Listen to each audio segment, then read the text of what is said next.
അഭിജിത്ത് 5 രൂപ ആദ്യം ബോട്ട് കൊടുക്കും, അങ്ങനെ കൊടുത്തു. അഭിജിത്ത് 5 രൂപ ആദ്യം ബോട്ട് കൊടുക്കും, അങ്ങനെ കൊടുത്തോളൂ. അഭിജിത്തൂടെ ശരി ശരി.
Hari Om to everybody.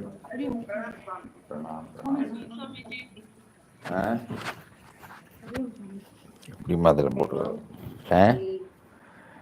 Om Shri Ram, Jai Ram, Jai Jai Ram.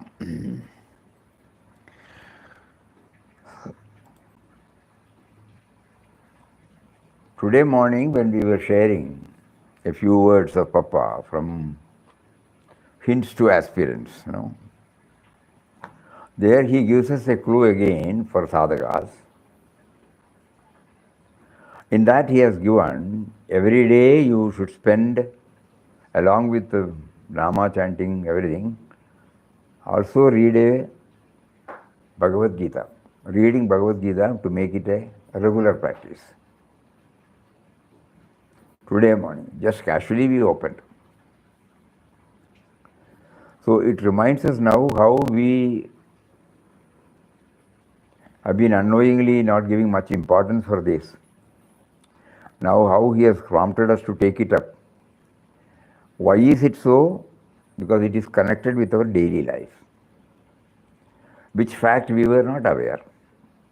Like any other texts on spirituality, we were also treating it. We have got reverence, no doubt. Somewhere we have heard about it on, some of us or many of us would have had opportunity to hear the discourse on Bhagavad Gita.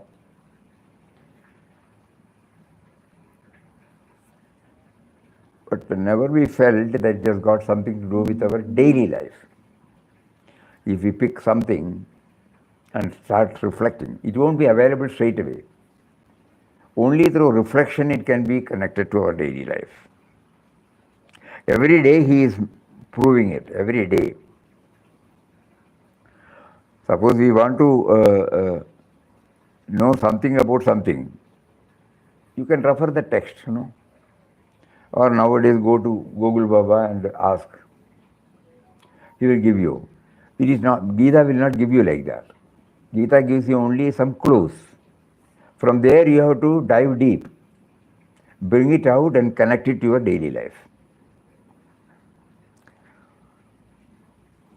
That we realized only by going through the 63rd sloka of the 18th chapter, before closing, where he says that I have told you what I have to tell you, but now reflect over it and then bring out your own. That aspect, we did not reflect. So he doesn't want anybody to do this copying. Sri Krishna said, I have placed before you these sacred secrets of improving the life, but you have to analyze, you have to reflect, contemplate, and then bring it out whatever you feel like. So this is a cardinal message given to us by Lord Krishna. That means there may not be ready-made answers. We have to reflect on this and then bring out and connect it. On that basis, he is now slowly facilitating everything to bring in, and till day for yesterday, we covered about 40 such examples. Today we move to 41. But so everybody should think, whatever experiences he has given at the family level, professional level, social level, it's a learning. We have not understood it as learning. We have treated it as an experience.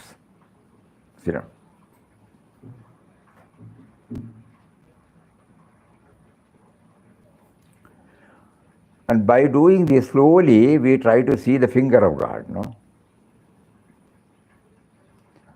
It may not be that easy to see his finger, but slowly, because everything is ordained by him to, from our crudity, he is trying to refine us. And the refining process is through subjecting ourselves to various types of experience. But this we should remember, at the time of experiencing.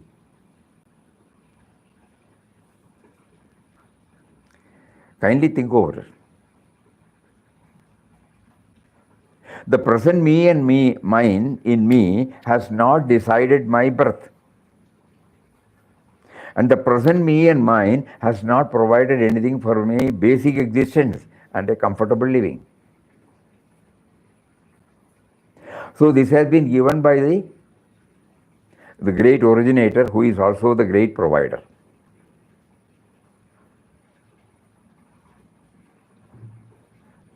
But while giving for human beings, he has given us a sense of freedom. With the sense of freedom, we were not aware of the sense of freedom, and we started thinking everything emanating from our own.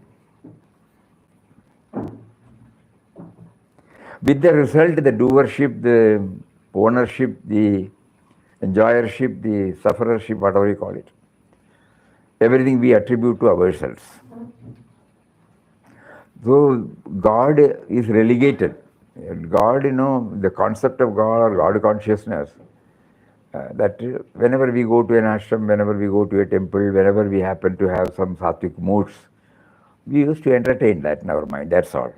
But never we have accepted that it is He who has given me this very life. It is He who has been providing everything. And it is He who has been teaching us through experience to turn towards Him.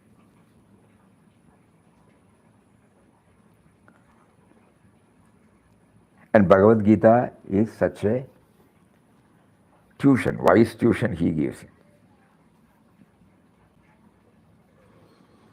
And that is why He said in the 63rd sloka of 18th chapter, before He closes, that whatever has to be conveyed to you, I have conveyed to you. Now you contemplate or reflect.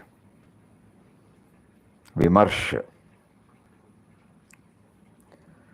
Think deeply and bring it out as you are prompted from within. Yathechasi tatha kuru. So this is the message Bhagavad Gita gives. So we are now praying to Him to first enable us to connect it with the experience we have heard or seen or experienced, so that it will help us to develop a culture in us by which we may be able to connect it to in the life to be lived. So far lived, we take it as a teaching. And when we closely associate, or when we try to train our mind to closely associate with the experience we had so far, probably it might pave the way for connecting it for the life to be lived, the experiences to be lived. So with that background, we will now proceed. In a high-rise office, tension filled the air. A group of managers, anxious and overwhelmed, rushed into the CEO's room, each eager to voice their concerns about a major project setback. Their words overlapped, their faces etched with worry. The CEO, however, remained serene. He listened patiently, his calm presence a stark contrast to the agitation around him. Rather than reacting with frustration or haste, he asked thoughtful questions, calmly analyzed the facts, encouraged the team to view the situation objectively. His detachment from the emotional storm allowed him to see the problem with clarity and guide his team towards a constructive solution.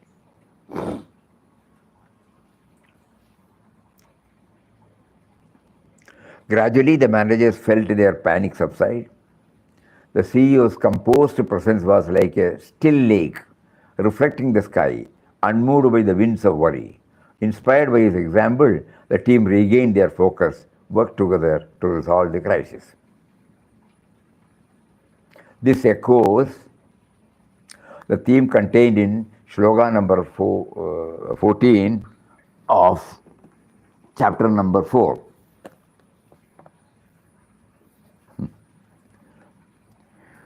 Namam karmani limbandi name karmaphale spruha itimam yobijanati karmavirna sabadhyate. Actions do not taint me, nor do I desire the fruit of action. One who understands this truth about me is not bound by actions. The CEO's attitude perfectly mirrors this wisdom. He performs his duty with full commitment, but without emotional entanglement or attachment to the outcome. By remaining detached, he is not stained by the stress or negativity of the situation. His focus is on right action, not on personal gain or loss. True leadership is rooted in calm detachment. When we act without being swayed by emotions or desires for specific outcomes, We inspire clarity and stability in others. As the Gita teaches, such detachment liberates us from the bondage of action, allowing us to serve with wisdom, peace, effectiveness. Like the CEO, we become a source of strength for those around us, guiding others through storms with a steady hand and a clear mind.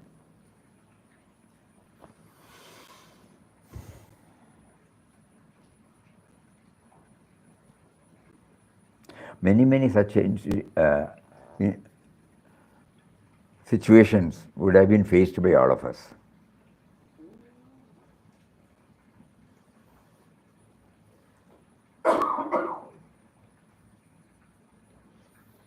Even when immediate action is necessary, we have found the pause moment by seniors or one among the colleagues helps us.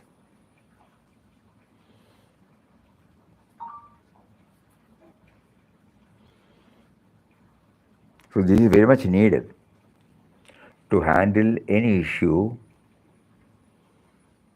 We should not be guided by one. So many people bring out the problems in different facets. So we analyze everything. Before us, we have to, the institution should prosper. We should evaluate what is to be done, what has been done so far. And not once, so one manager has placed the problem, we will only address that. But when so many departments place before us, we give them a patient hearing. And our answer should be such that it satisfies everybody. Because we want a beautiful human relationship, then only the institution will thrive. Think about it.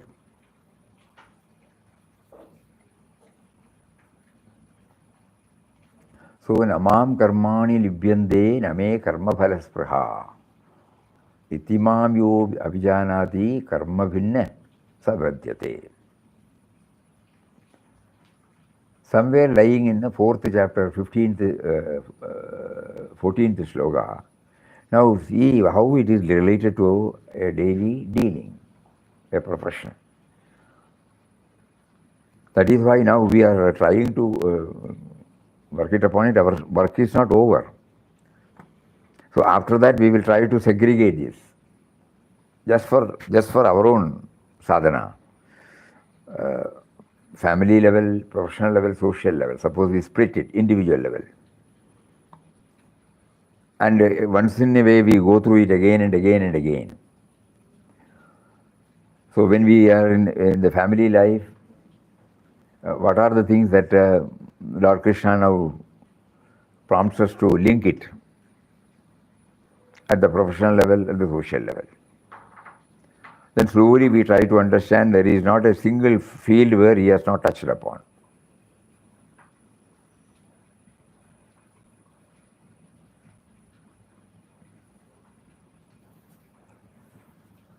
Another one. Under the bright lights of the stage, an actor becomes someone else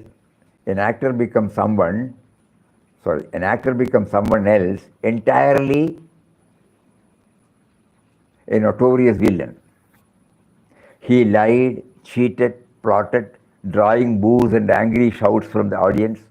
His performance was so powerful that people forgot it was just an act. By the end, his character was caught and punished, despised by all. Yet, as the curtain fell, the actor calmly removed his costume and makeup. He smiled, bowed to the audience, walked off stage with a light heart. The hatred and suffering of the villain's role never touched his true self. Off stage, he was simply himself, at peace, free from any burden of the part he played. So again in 4th chapter, 23, Gatasangasya muktasya jnanavastita chetasaha yajnaya ajarada karma samagram praviliyate. Beautiful. He whose attachment is gone, who is liberated, whose mind is established in knowledge, and who acts for the sake of sacrifice, his actions are completely dissolved. I'm reading from Bhagavad Gita. You see how it is connected. The actor's detachment from his role is a living example of this wisdom. He performs his duty with full involvement, but without attachment to the identity or consequences of the role. Once the act is over, he lets go completely, his mind unburdened and free.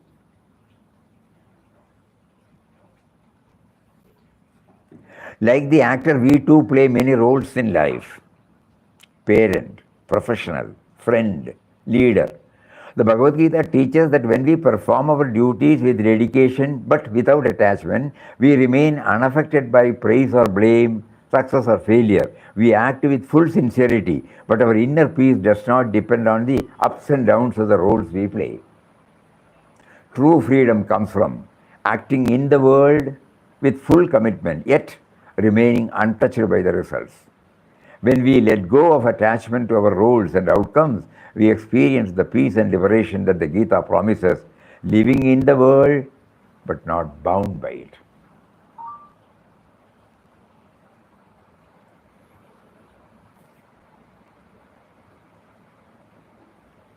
So when we think about this particular episode or anecdote and the Gita sloka, straight away we may not be able to understand our original reality,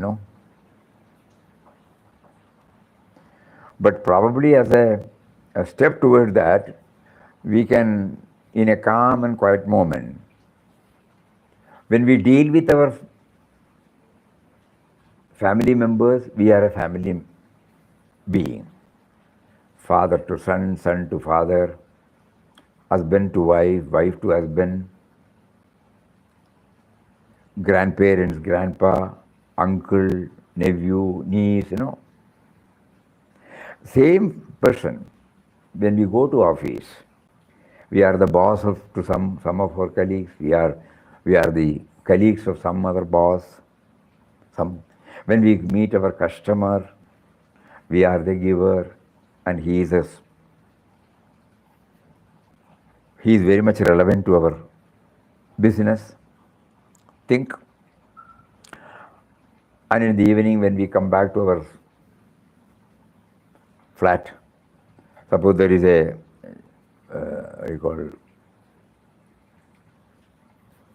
cooperative society or something, association. There you are the secretary or president, and you see the 3 or 4 roles you play in a day.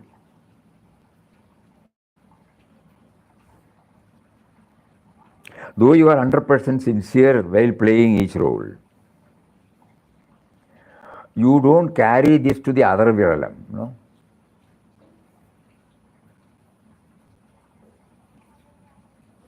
A doctor or a lawyer, a doctor at the professional level. But if we mix up, then we will lose our peace of mind. So as a first step towards moving towards our original nature, as pointed out in the Gita, probably we have to first realize that we ourselves are playing different roles in this acting itself. Then, as Papa said, when we go to our origin, he says, to know who you are in reality is the real quest. In Glimpses of Divine Vision, when you open, the first one he says, try to enter into the mysterious origin of your and the world life. To know who you are in reality is the real quest. Every time we identify ourselves with the role we are playing. So this particular shloka reminds us to go back to our original role. Original, not role. Original being.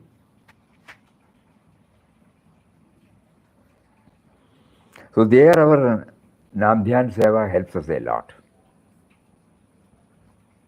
Because we are chanting the name of one. Today morning also Papa reminded us that we should keep on hammering that we are chanting the name of one who is within us and who is making us to chant, who is behind the functioning of all my senses.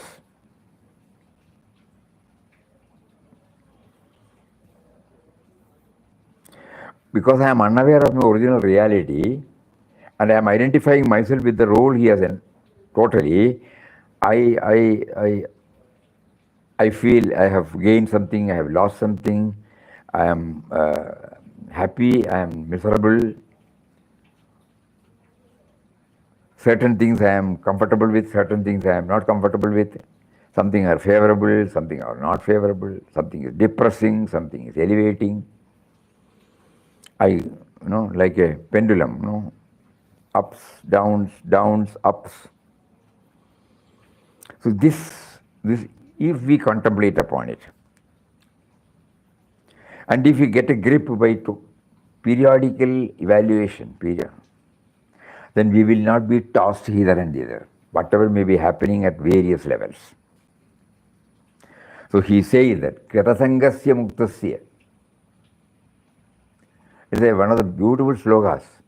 Gatasangasya Muktasya Jnanavastita Chetasaha Yajnaya Ajarada Karma Samagram Praviliyate.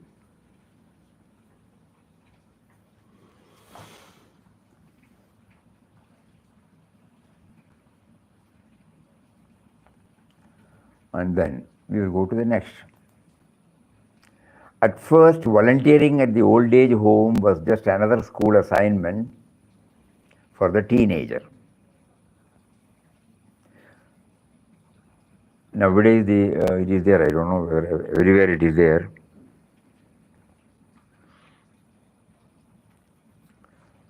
The NSS, National Service Scheme, in colleges, they will ask them to go to the field and they have to do some volunteering. Some students used to come here. It is still there, no? They have got a project, they will say. They will ask some details. They will spend some time. They will interact with somebody and go back. Why? They have been given touching with the original life, not the textual academic. So a youngster was assigned to go to an old age home. At first, volunteering at the old age home was just another school assignment for the teenager. He arrived dutifully, helping with chorus, listening to stories, assisting the elderly, but his heart was not truly in it. It was merely an obligation to be fulfilled. Yet, as the weeks passed, something subtle and profound began to change within. The warm smiles of the residents, their heartfelt stories, their genuine gratitude touched his heart. He found himself looking forward to each visit, not to certificate or recognition, but for the quiet joy and peace it brought him. The sense of I am doing this for myself gradually faded away. Without even realizing it, his ego softened, replaced by a deep, selfless happiness. So this is connected to chapter number 5, sloka number 6.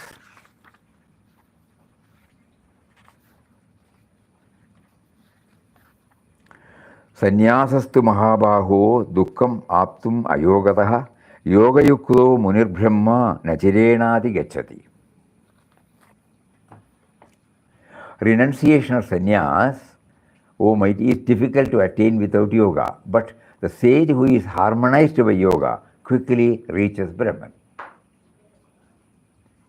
This verse teaches that true renunciation is not merely about giving up actions, but about performing them with the right attitude, without ego or attachment. The teenager's journey beautifully reflects this truth.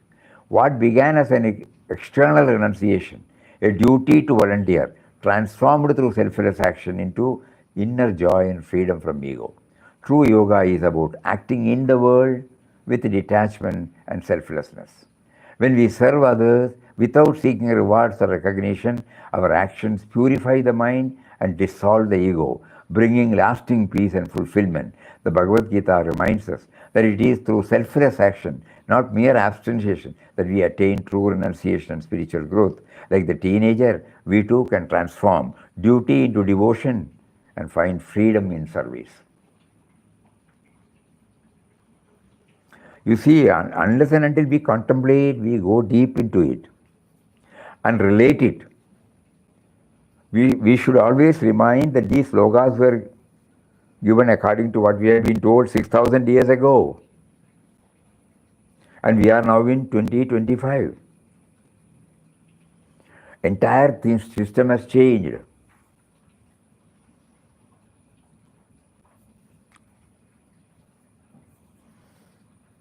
So it should suit to the present mindset, present style of living.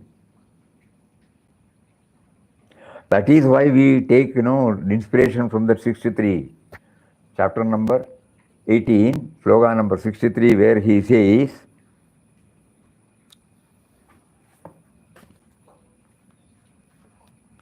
Itite jnanamakyatam guhyad guhyadaram maya vimurshaitad asheshena yathechasi tatakuru. I have given you all, but you do contemplation, you do reflection, and then do as you are prompted from within. This freedom has been given to us, not to simply go along with the dictum or dogmas.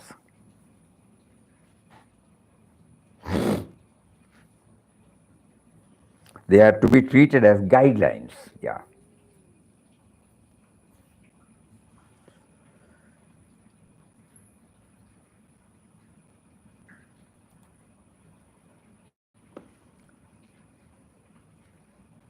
A couple from Gujarat, while visiting Calicut, decided to enjoy an evening stroll along the beach. All these things happened. They came to ashram only, that we have not mentioned, that's all.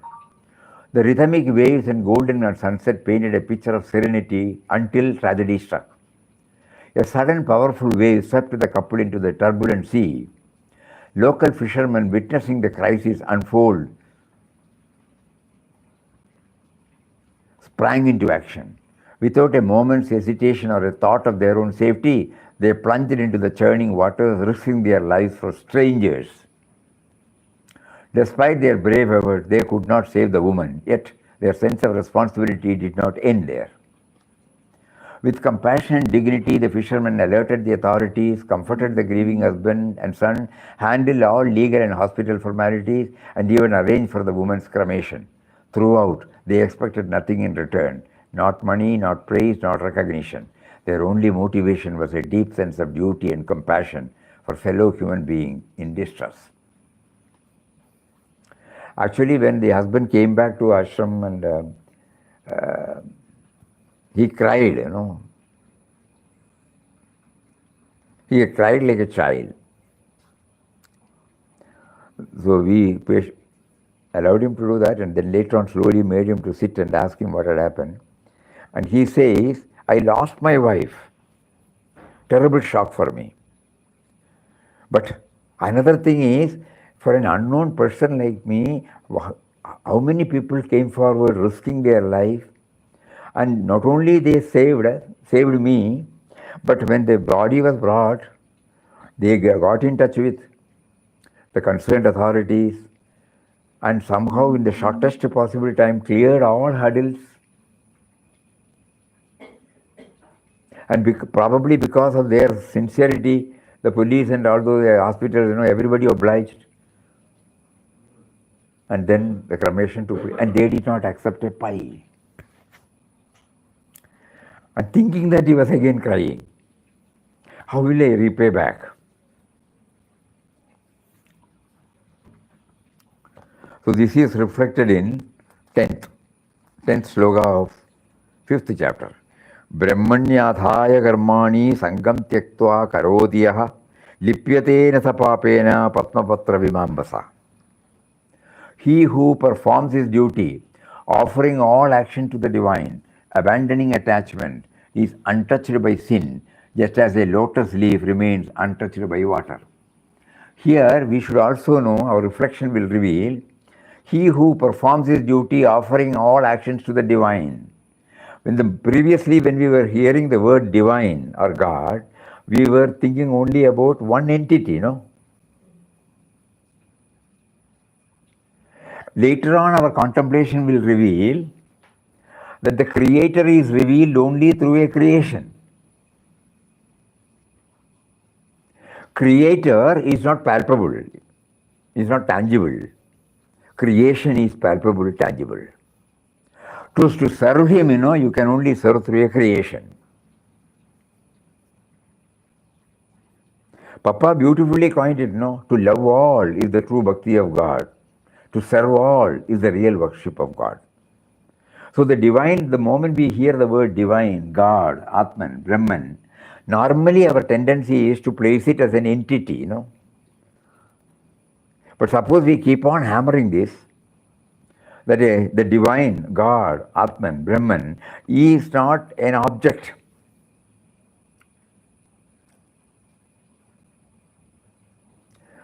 So the creator,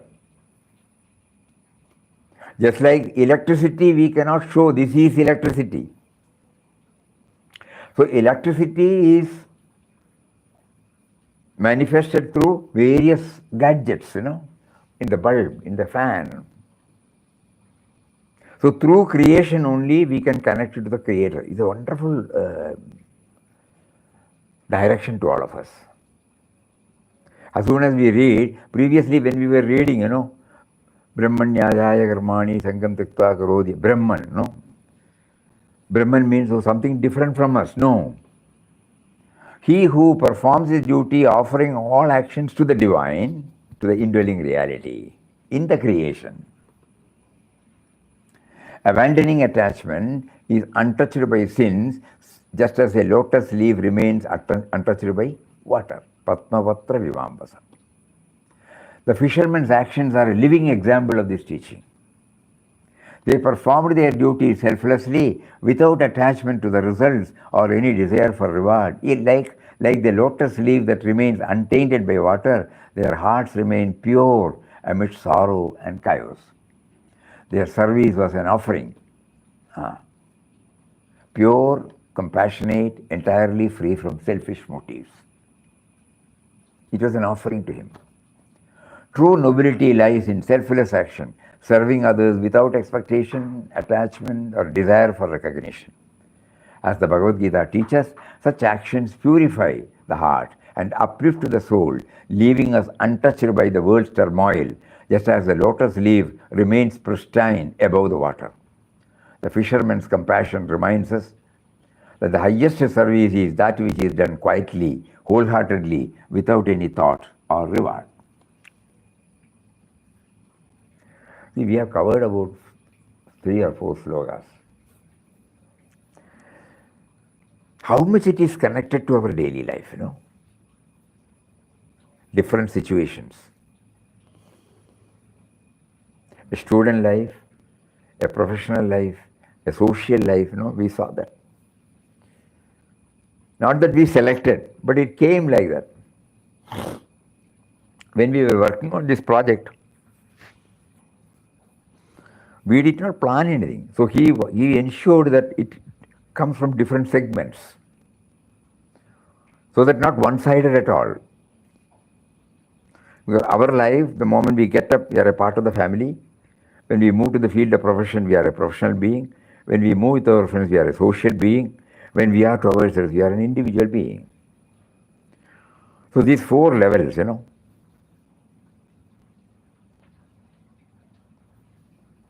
Think.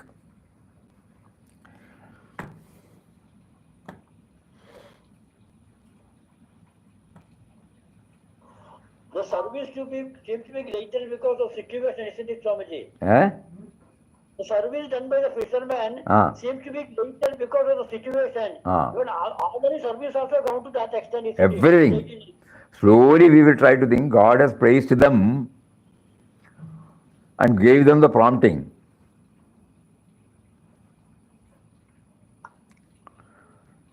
No, the idea is we are trying to approach Bhagavad Gita with an altogether different perspective. Not merely for reverence, for relevance. relevant, integrating it with our daily life. That means Lord Krishna has touched everything, so that the quality of our life gets improved. And we become worthy to claim that we are his children. At the moment, we have not. We have alienated from him with the freedom he has given. We don't consider him at all, excepting on rare occasions, even in people who are living in ashram, people who are performing various rituals in a temple. To bluntly say that 75% of our time is back to me and mine only. Probably 5 or 10 or 20% we may be trying to relate ourselves with the indwelling reality. So the quality of life gets improved only when we become aware that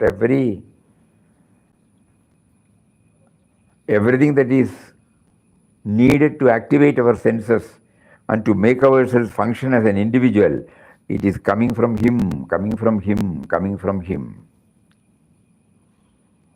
And in order that we are reminded this, he brings it out through Bhagavad Gita. Yomam pashyati sarvatra sarvam cha maivarsh. Whoever sees me, So when we approach the Bhagavad Gita with that bhavana, how many times he repeats this? And none of us felt boring, Repetition, it was not treated as boredom.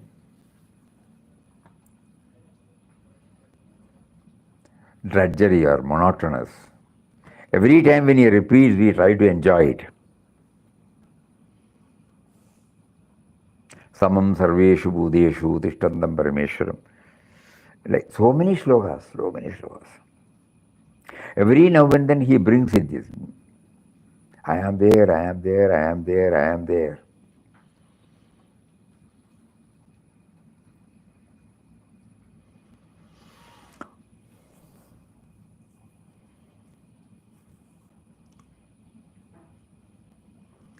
In 2010, while driving through some by-lanes in Hyderabad, Gangadhar Tilak car hit a pothole, splashing muddy water onto a young girl standing by the roadside. Instead of blaming the authorities or complaining, Katnam felt a deep sense of personal responsibility. He quietly resolved to act. Using his own pension savings, Katnam began filling potholes across the city. Day after day, for 15 years, he repaired over 1,125 potholes, never seeking publicity, reward, or recognition. He simply saw a need and responded, motivated by compassion and a sense of duty. There was no fanfare, only the quiet satisfaction of making the roads safer for everyone.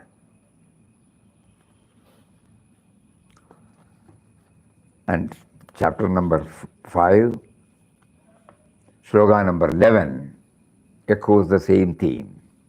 Kayena manasa buddhya kevalair indriyairapi yogina karma kurvandi sangam tyaktva atma shuddhaye. The yogis, abandoning attachment, act with body, mind and intellect, and even with the senses, only for the purification of the self. Gangadhar Tilak Katnam's life is a living example of this teaching. He acted with his body, mind and intellect, but without attachment to the results or desire for praise. His work was not for personal gain, but for the betterment of society and his own inner purification. Every pothole he filled was an act of karma yoga, action performed with a pure heart, free from attachment. When we act selflessly, dedicating our efforts to the greater good without attachment or expectation, we not only transform the world around us, but also purify ourselves. As the Bhagavad Gita teaches, such actions done with body, mind, intellect, yet free from attachment, are the true path to inner peace and fulfillment. Gangadhar Tilakattam's quiet service reminds us that greatness lies in simple, selfless acts performed for the welfare of all.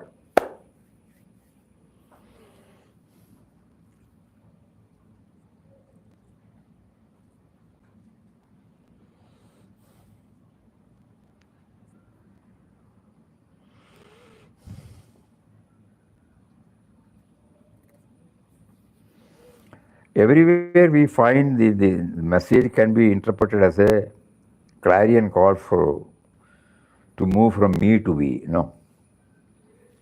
Sarvabhuta Hideyata.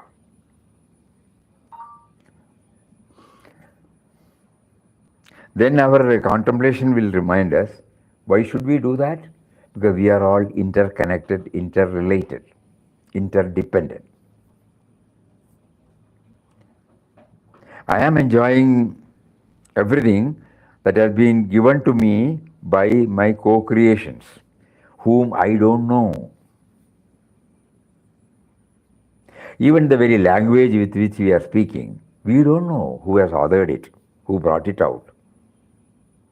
Not merely the alphabets, the grammar, the idioms and phrases, the conjugation of verb. How many words, combination of these alphabets. If you see the dictionary, how many words? Just imagine. All with these 26 letters. And we are using it. And if everybody applauds or congratulates, we take credit of it. But have we understood that the language was not brought by us? So when I don't know the author, because of which I perform well, similarly, should I not think that my acts also should reach out to unknown people? Katnam, his pothole filling, it will be comfortable for many people whom he doesn't know at all. He is not worried, not tom-tomming, not putting a board.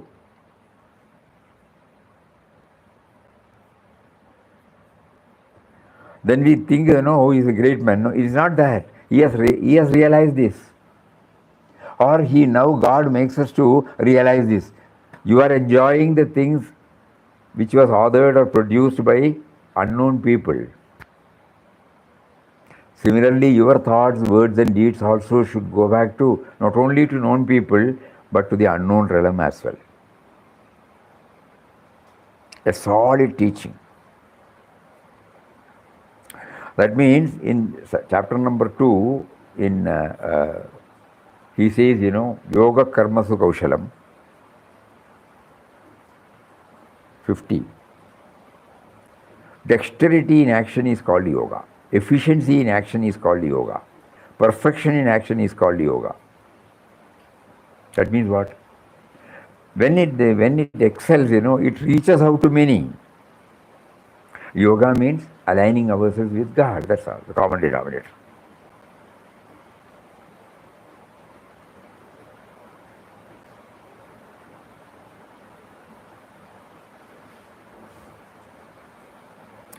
Every example. It is not for reading again and again. We are reminded. Vimarsha.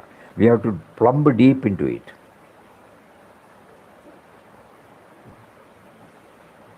So these are all slogas we should learn by heart so that we will remember this.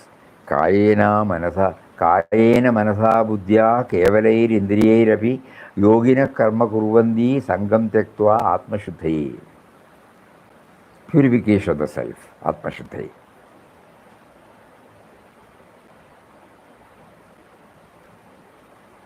One more we can take. In 1955, Dr. Jonas Salk made history by announcing the success of the world's first effective polio vaccine. This breakthrough would go on to save millions of lives and end the terror of a disease that had paralyzed and killed countless children worldwide.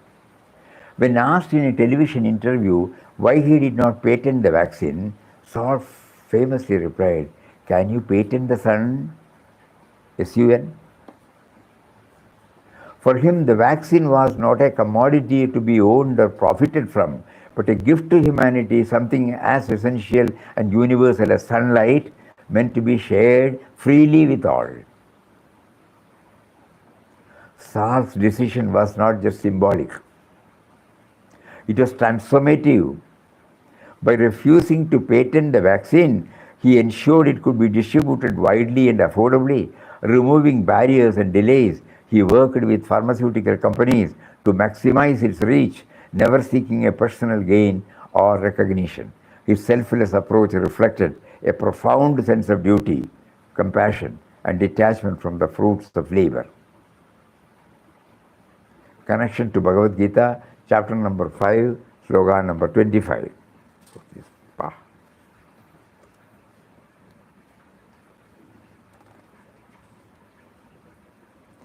ലഭന്തേ ബ്രഹ്മനിർവാണം ഋഷയ ക്ഷീണകൽമഷാഹ ചിന്നദ്വൈത യഥാത്മാനം സർവഭൂതഹിതേരത.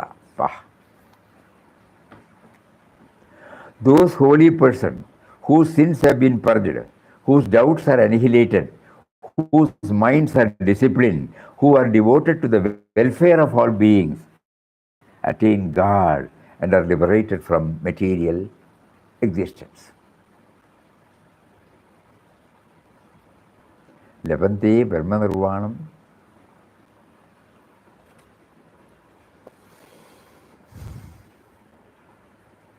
Rishaya Shinagalmasha. Chinvedheda Yata Atmanam. Sarva Bhuta Hiterata. Dr. Saul's legacy is a living example of the teaching. He acted for the welfare of all beings, free from attachment and selfish motives.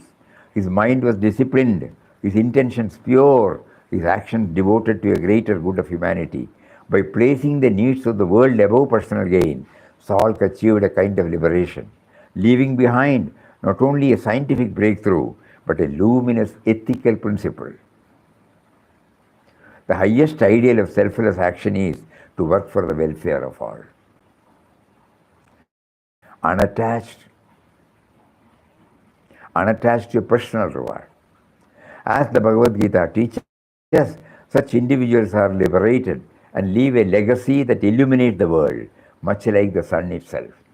Dr. Saul's gift to humanity reminds us that true greatness lies in compassion, humility, and the unwavering commitment to serve others.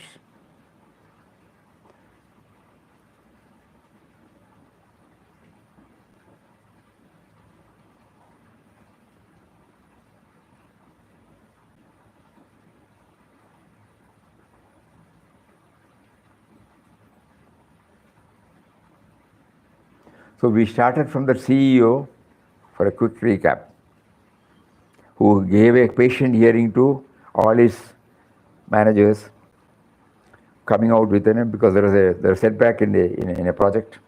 Everybody was upset. How he coolly heard, and then how he made them to, how he energized them. That we saw. One sloga from 14 sloga number from 4th chapter. Then we move to the actor, you remember, playing different roles, but at the same time in the heart, he knows what he is. So 4th chapter again, 23rd sloga. Then we move to a boy volunteering. Initially as an assignment you go. Later on you become one with it. We remember an inspiring book. We would strongly recommend all to read and pass it on to the growing generation. The ultimate gift. How the nephew of a millionaire, who was the nephew, he was having a loose life, spendthrift, not at all responsible. How the transformation came when he was put in about 10 or 11 or 12 fields and how it transformed him. Just like this.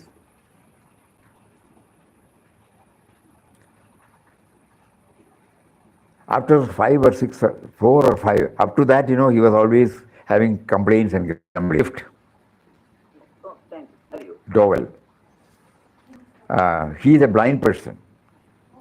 But it's very, very inspiring, though it is a fiction, I won't treat it as a fiction at all. All the fields that you have mentioned, are real. So as an author, we can say it is a fiction. But when we travel with that, we understand, especially those of us who have been in various fields, we will definitely know. For example, the first one was, to repair a barbed fencing, We actually get it done. So we can immediately understand the problem. Running an organization, meeting with different types of suffering segments. And how by associating with that, instead of grumbling and complaining, how the transformation took place gradually. Then you will become eligible for the ultimate gift. Later we will find when we reach the age, what sort of gift he got. He was to preside over a big empire again, but with an altogether different mindset, Not taking the ownership in his mind. So the uncle made him to go through. You can look at the author. What an amount of evolution that had taken place in his mind. That is why it inspires us.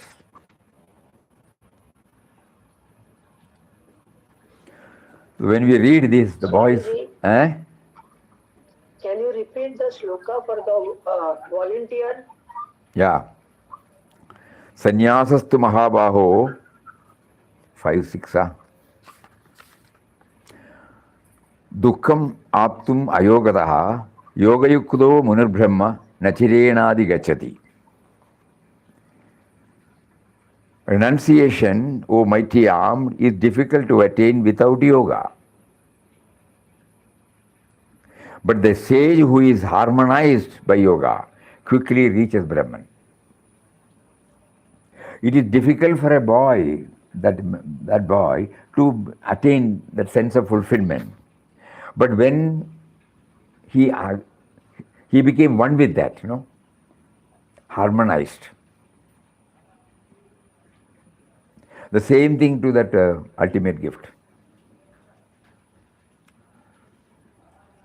I would strongly recommend, please try to read, pass it on to the growing generation. It's a wonderful manual. What is it? Ultimate gift. What is the chapter and sloka, Swamiji? Chapter number 5, sloka number 6. Thank you. From there we went through that couple to Gujarat, how he lost his wife, and the fishermen, how they rose up to the occasion. Brahmanyadaya karmani sangam tyaktva karoti yaha lipyadena sa papena patmapatra vibambasa. Without any expectation, but with all sincerity, how did they do that? And then from there we went to the Katnam, pothole repair.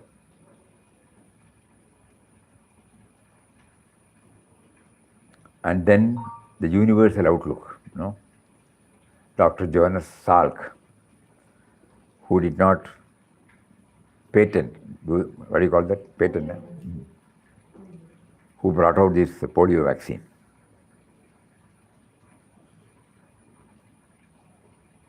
So 41, 42, 43, 44, 45, 43, 7 we have taken.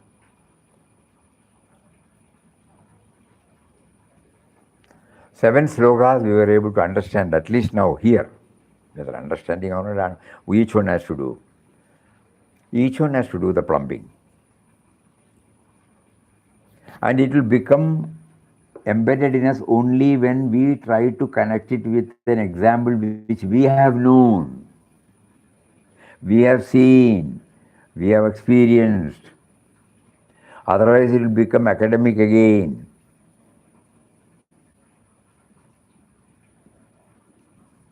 Just like when we started working on how he brought one by one. So it's an assurance that it's not a Herculean task. The only thing is our commitment should be there, then he gives you. He has made you to get in touch with or know about this or to experience about it. And then now he will connect it beautifully, provided we make an initiative. If we are just hearing it, we will forget. We will say it's very nice, that's all.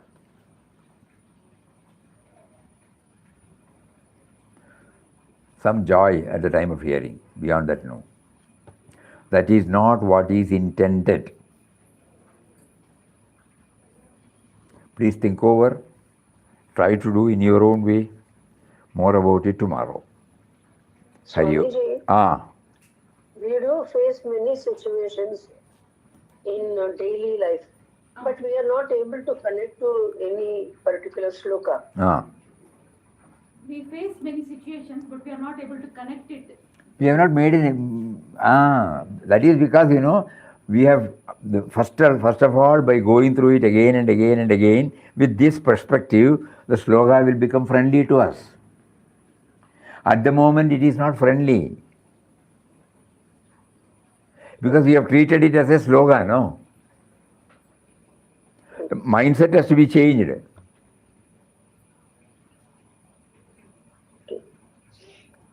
So we first parade in our mind the experience, okay?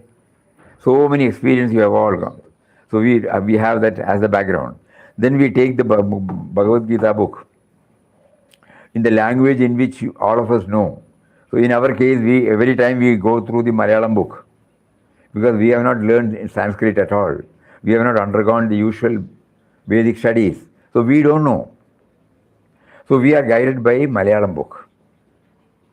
So when we go through that, something will immediately, because of the background and commitment and your aspiration, intense aspiration, you will find something is relevant. You apply your mind, then you find the meaning.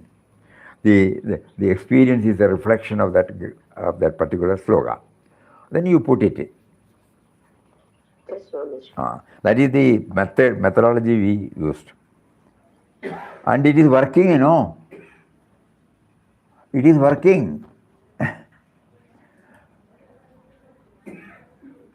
Because we were also treating Bhagavad Gita as a book of reverence. Nice to hear lectures, that's all. So many books we have got. In ashram, we were encouraging children to learn. When Govinda Bhatt was here, every day religiously he will come in a cycle and he will teach children to chant. And later on, when he passed away, to some extent it was continued. Children were, then what happened? We also conducted here so many programs initiated by Chandrasekharan Pillai, immediately after he brought out Jnaneshwari. And when he went to Alandi, and they placed the book in a palanquin and big jada, big procession. Reverently it was taken. So he was inspired. From there he committed. We will not stop with the translation only. As a follow-up, we will form an institution called, what do you call it? Jnaneshwari Gita Pracharana Pratishthan. Gita Pracharana Pratishthan. So we came here and started encouraging all the districts in Kerala, 14 districts in Kerala. He had some contact with some organization. So we requested, and everywhere the Gita chanting competition was there. Some judges who are well versed in Sanskrit and they know the meaning, they will sit, and from there, the people who have become the number 1, number 2, number 3, number 4, number 5, something like that, they were requested to come to ashram, and all these first from different districts, more than 60, 70 people. They used to do that, and judges will sit, and then first prize, second prize, third prize, and consolation prize for the entire one. All these things we were doing it. But then what? At that time also, none of us felt or that it should be connected to our daily life. It was only to develop our reverence toward the text, that's all. It has helped us, no doubt. Reverence towards text. Never relevance. So now when we approach it with that attitude or mindset, mysteriously we find that it is getting connected to various shlokas.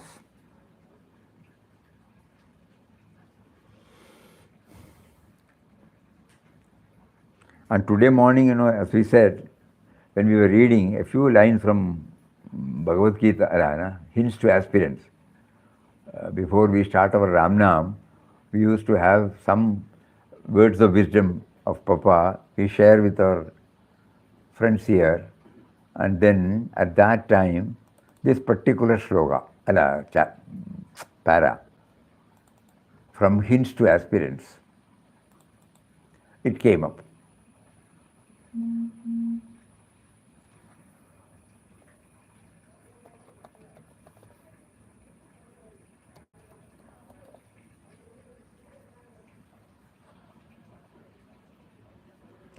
Four kinds of sadhanas are prescribed.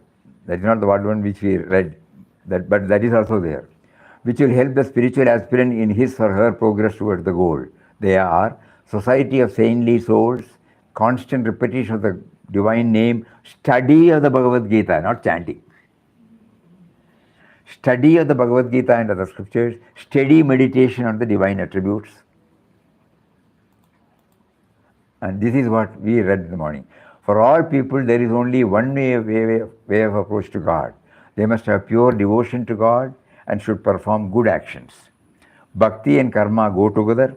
For you, to start with, repetition of God's name is the way. Have God's name continuously on your tongue. Lead a pure and truthful life. Be kind and compassionate to those who are in distress. Read the Bhagavad Gita daily. So this is fully in alignment with Papa's, So much of importance he has given for this celestial song. More about this tomorrow. Hari Om. Om Shri Ram Jai Ram Jai Jai Ram Om Shri Ram Jai Ram Jai Jai Ram Om.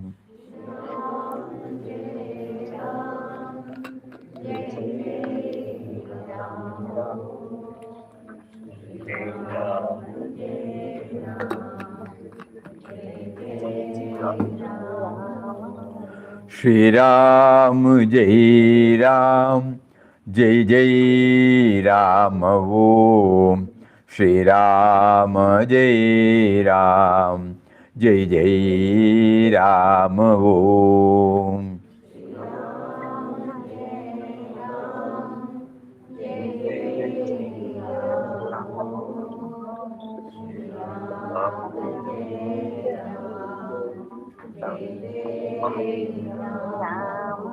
Shri Ram Jai Ram Jai Jai Ram Om.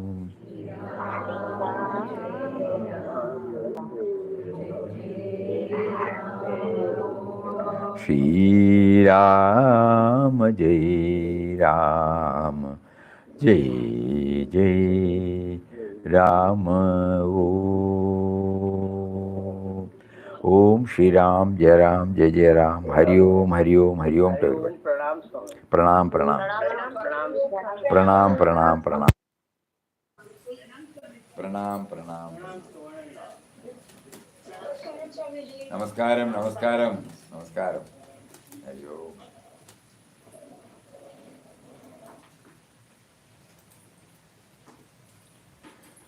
Shraddha, Yes, sir. we will maintain, retain, whole thing as this. take a printout and keep it. Yes, sir. The other one is short, Yes, sir. not this descriptive. Swamiji, the one which I am finishing, no, I have finished up to 54, 154. I'll finish the remaining also and then take a printout of all of it. The same way. The same thing, the full one. That we will take a printout and Keep it pakka. Not the. Not the whole thing. This one is for. Other. For some other purpose. Where you cannot have such a lengthy one. Yes. It's just about to get over. In the next 2-3 days, But when we read, it's very nice. We go along with it. Yes, ma'am. How connecting the example with the. It makes a bigger, deeper impact. All this should not become a one-time affair or this or a second